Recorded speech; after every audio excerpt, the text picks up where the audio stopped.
Islamic friends and friends of the community, it's a very great honour for me to be with you tonight, but my presence is overshadowed by the tragedy of Gaza, and it's that I must talk to you about, because what is happening in Gaza should galvanise us all to further action to see that Australia becomes a supporter and a protector of a wretched people facing nothing less than an active genocide. I cannot remember being more moved than in the last week when I heard an Australian doctor from a corridor of a hospital in Gaza describe what she was witnessing. She was talking to the ABC interviewer. She said in the corridor she had left a boy with an injury on his leg, and she said, "I am dealing without anaesthetics, without steriliser, without antibiotics, all gone." And she said, "If I cannot have those, I may not be able to save this boy's leg. He might face an amputation."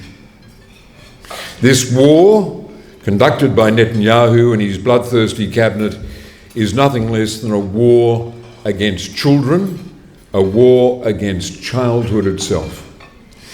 I saw on the ABC's foreign correspondent during the week footage, again from a hospital in Gaza, of a little bundle of life. A baby born prematurely, kept alive in an incubator. The baby's limbs were fragile. It was a little bundle of life struggling to hang on to life. But as the cameras recorded this very moving scene, it recorded the fluctuations in the power supply that kept the incubator working to keep that little baby born prematurely alive.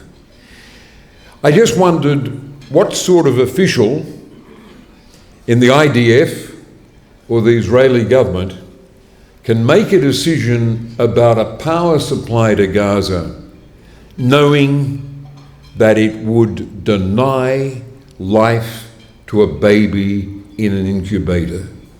What sort of inhumanity is at work here with the Prime Minister of Israel, Netanyahu, saying as recently as yesterday, "We will finish this.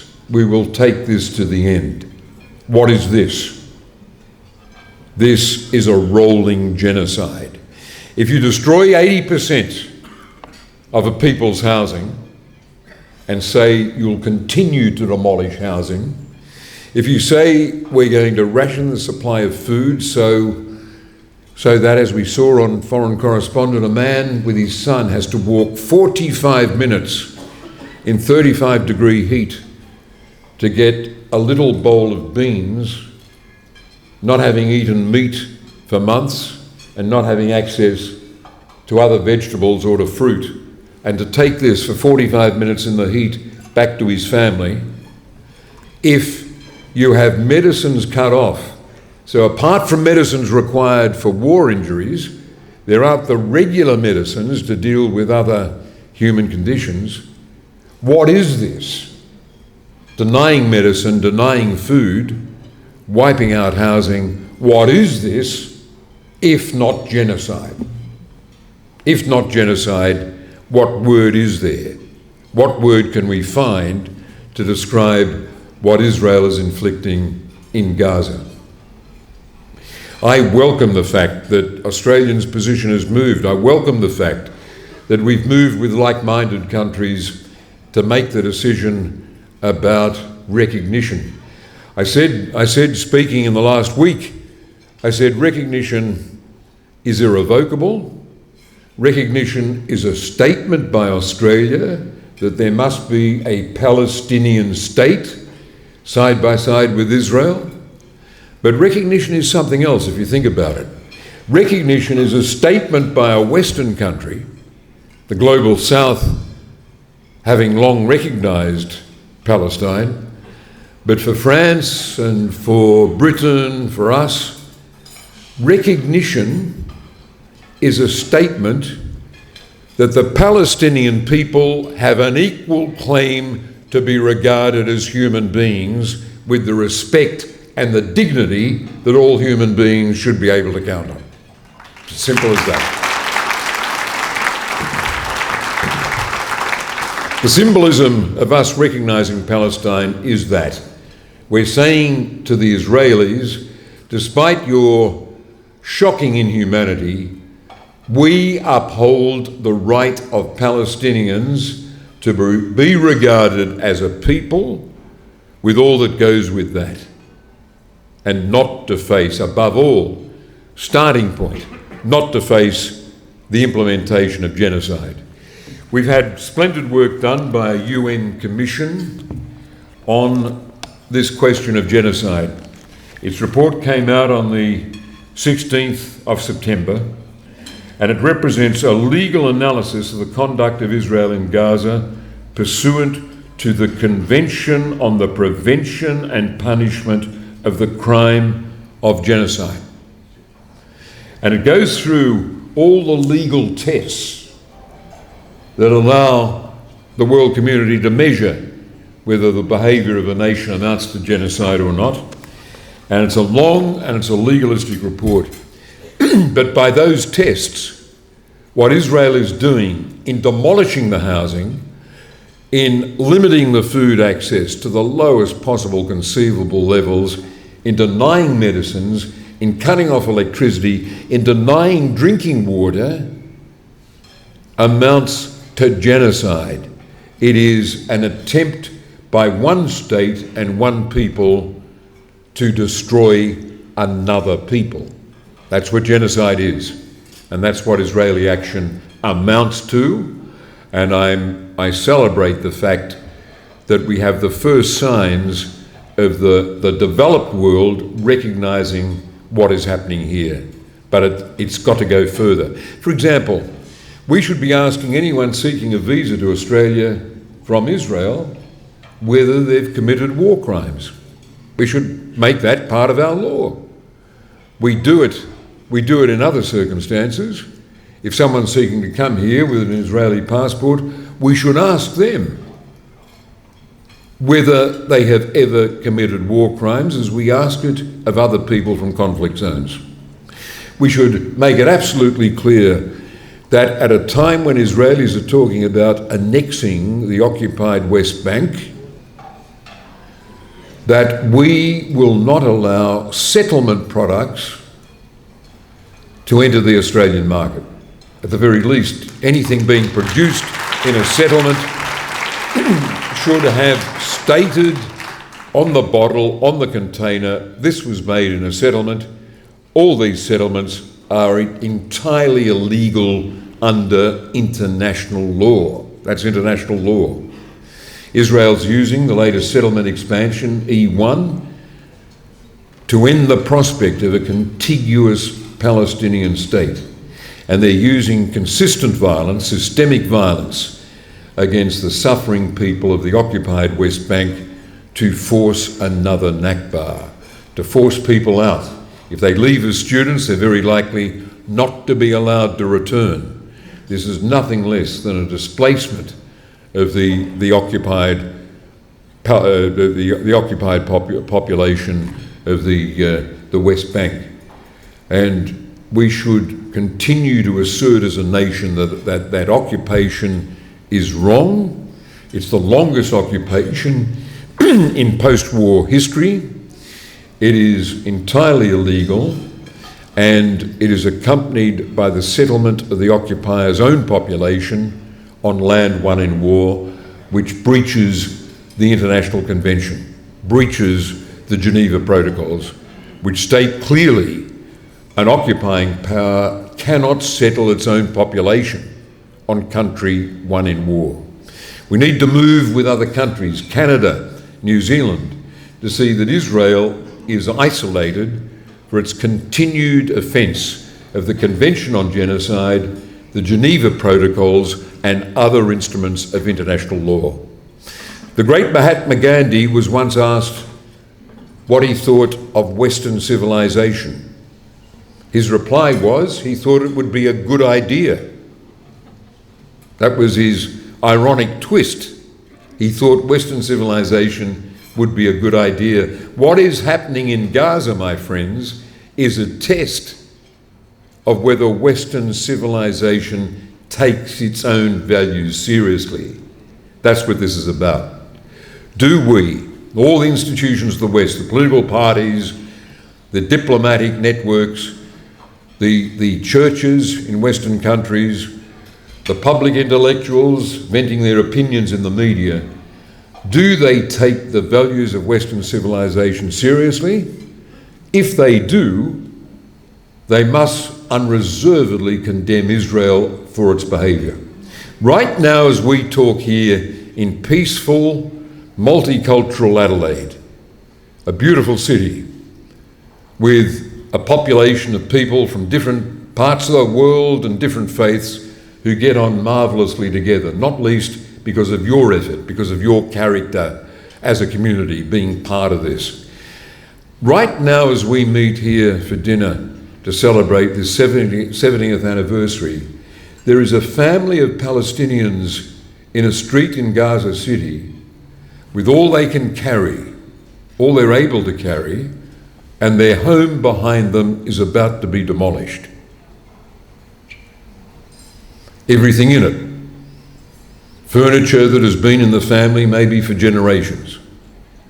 The textbooks of children who are driven by the ethos of Gaza, by the Palestinian character, to study, to become professionals, to do the best they can in life, who want to be doctors or engineers, academics, who want to have a positive life. Their textbooks are left behind, all their books, and are going to be blown sky high. Artifacts, photos, mementos of a life, clothes they can't take with them.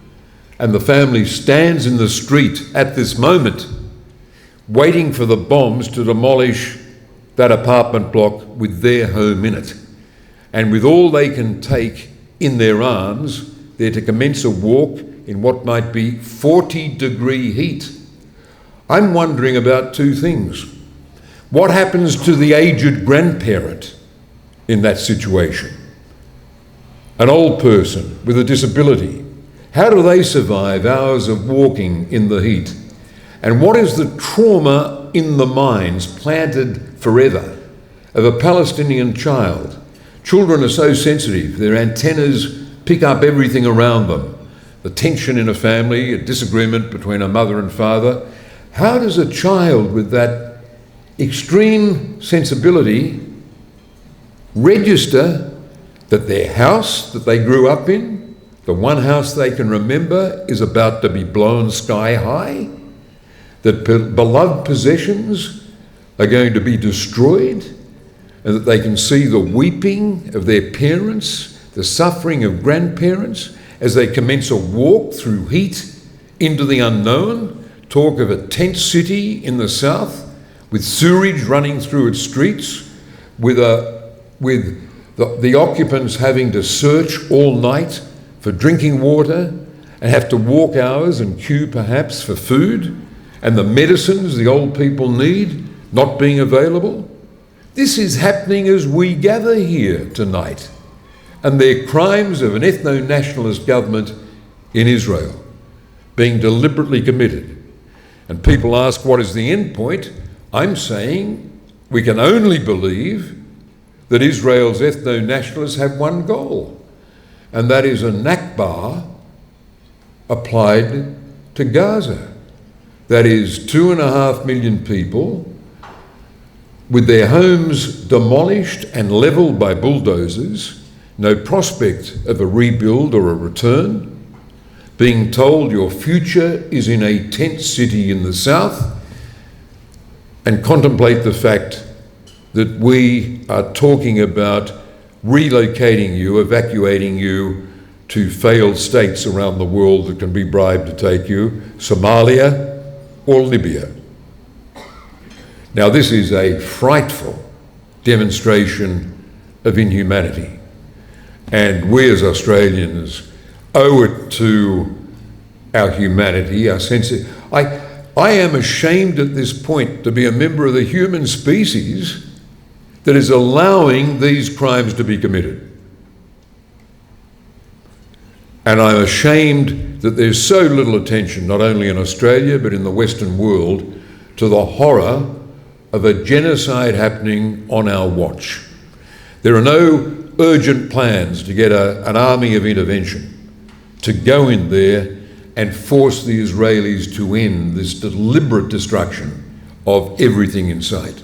To see that from the north to the south, this area is levelled.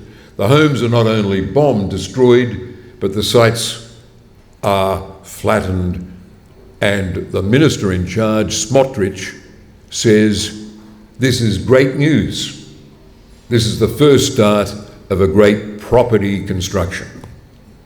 Now, this is shameful. I said in a tweet that a comment like that only feeds the very anti-Semitism that Jewish leadership and Israeli leadership says worries it, occupies it, concerns it. I think your community has got to say, we are going to force the government of Australia and through Canberra, the government of the West, the governments of the Western world, to elevate this, So in UN discussions, it's the top issue on the agenda. So that the suffering of Palestinians in Gaza is acknowledged everywhere. So that even in America, where public opinion is shifting very quickly against Israel because of its criminal behaviour, there will be some sense of restraint. I saw that Donald Trump, only in the last 48 hours, said that even he objected to an annexation of the West Bank. But I rather fear that the ethno-nationalists running Israeli policy do not even care about that, because they know if they do it, there won't be effective action from America at this time to penalise them, for example, by cutting off their supply of weapons. So this is the crisis before us, my friends. I'd like to make one very modest suggestion. I think this community, the Islamic community in Australia, so deserving of respect, having so many wonderful stories, refugee stories, stories of success in Australia, youngsters who've come here with their families, with their parents, who've done so well at school, are making a contribution to our society, that this great Islamic community is entitled to lobby politicians the way, and they're entitled to do it, the Jewish community has over the decades. I make this offer. I will sit down with leaders of the community and help them plan and organise a rolling lobbying of our members of parliament.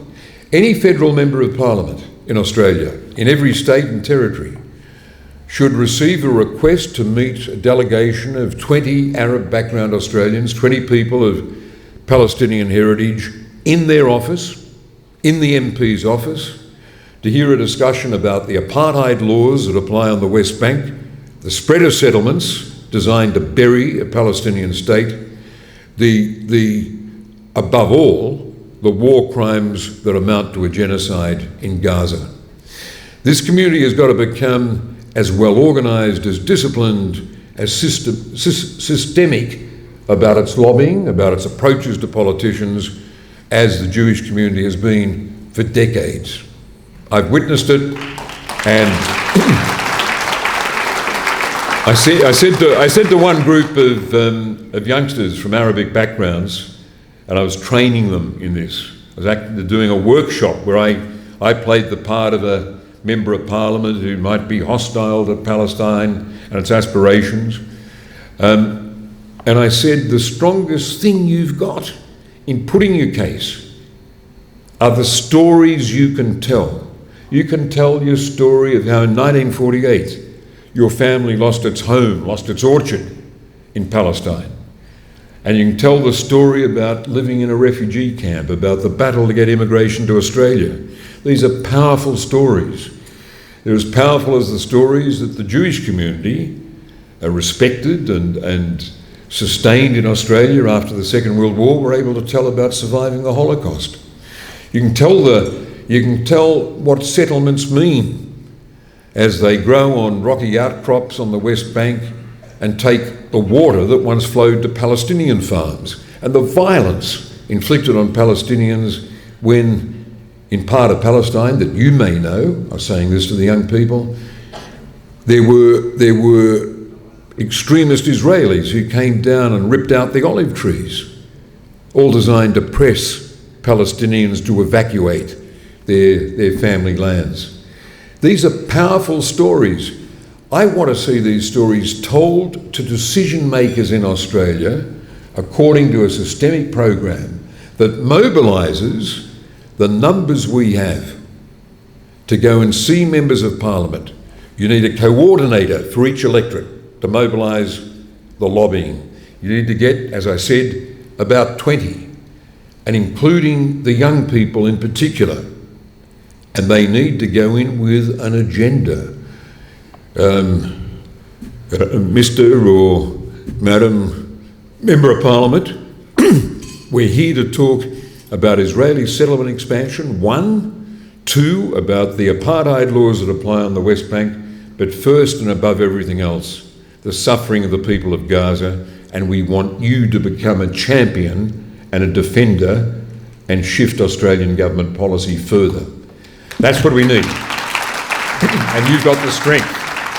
We've got 1 million people of Arabic background in Australia, and they've got to become as professional in pressing their case as the other side. And it can happen because the stories are so strong. The people we've got here who are refugees from Gaza, who've been here for a year, who I hope to meet before the evening's over, as they become Australian citizens, they're entitled to see their Member of Parliament and say, this is my story. We value, if they're talking to a Labor Member of Parliament or a Green, they can say, we value the things you've done so far. It's been big progress, and we see you being attacked by the Jewish community, the Israel lobby every day of the week, but now we want you to go further. We appreciate what you've done, but now we're here to see that you go further. And I volunteer my time to do workshops with members of this community and to convey to me as an experienced convey to them, me as an experienced former politician, how they can better press their case. I'll conclude with this thought. The suffering of those Palestinian children makes me question the humanity of anyone in a government in Israel who can say we can live with the baby in an incubator dying because there's no electricity, or a Palestinian boy with a wound in his leg or an injury having to be amputated because we haven't made the sanitisers and the antibiotics available. I mean, this is criminality that beggars comparison, and I've said this on tweets, beggars comparison with the Warsaw Ghetto and other things that happened in the Second World War. Let's think tonight at this very positive celebration of 70 years of maturity of a community that is now so respected in this multicultural Australia that we value and that we love. Let us see that along with this celebration, we're reminding Australia and the world of the suffering in Gaza today. Thank you.